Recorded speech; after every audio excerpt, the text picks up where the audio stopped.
ఎన్టీఆర్ జిల్లా విజయవాడలో ఆయుష్మాన్ ఆరోగ్య మందిర్ ఉద్యోగులు సమ్మెకు దిగారు. సమస్యలను తక్షణమే పరిష్కరించాలని, లేని పక్షంలో నిరవధికంగా సమ్మె కొనసాగిస్తామని ప్రభుత్వాన్ని హెచ్చరించారు. ధర్నా చౌక్లోని శిబిరంలో ఆయుష్మాన్ భారత్ ఉద్యోగులు మీడియాతో మాట్లాడారు. నిబంధన ప్రకారం 6 ఏళ్లు పనిచేసిన వారిని రెగ్యులర్ చేయాలని, ఎన్హెచ్ఎం సిబ్బందితో సమాన వేతనం ఇవ్వాలని, క్లినికల్ బకాయిలు చెల్లించాలని ఆయుష్మాన్ ఉద్యోగులు డిమాండ్ చేశారు. పెరుగుతున్న ధరలకు అనుగుణంగా వేతనాలు పెరగక చాలీచాలని జీతాలతో అవస్థలు పడుతున్నామని వారు ఆవేదన వ్యక్తం చేశారు.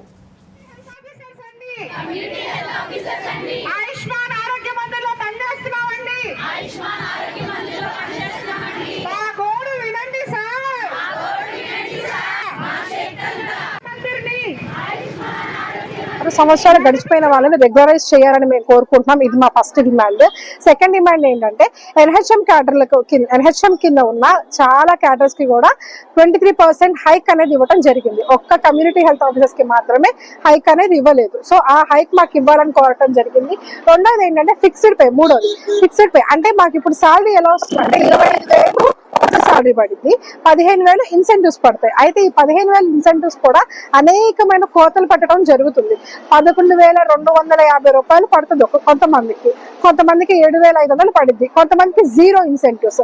సో ఇలా కాకుండా మాకు ఒక ఫిక్స్డ్ పే ఇవ్వండి. ఆ ఫిక్స్డ్ పే నుంచి మాకు వర్క్ అలౌట్ చేయండి, దాన్ని మేము చేసుకుంటాం. నాలుగోది ఏంటంటే జాబ్ చార్ట్. మాకు నిర్దిష్టమైన జాబ్ చార్ట్ అనేది లేదు.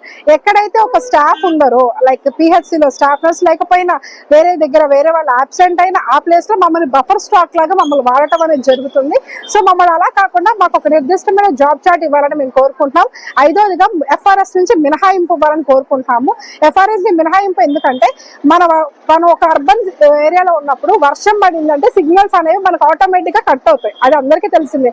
అలాంటిది ఒక రూరల్ ఏరియాకి వెళ్ళినప్పుడు, ఇంటీరియర్ ఏరియాస్కి వెళ్ళినప్పుడు ఒక్కోసారి సిగ్నల్స్ అనేవి కట్ అవుతాయి. ఆ రోజు ఎఫ్ఆర్ఎస్ అనేది మాకు ట్యాగ్ అవ్వకపోవచ్చు, లేదా సింక్ అవ్వకపోవచ్చు. అలాంటప్పుడు ఏమవుతుంది, సాలరీ కట్ చేసేస్తున్నారు.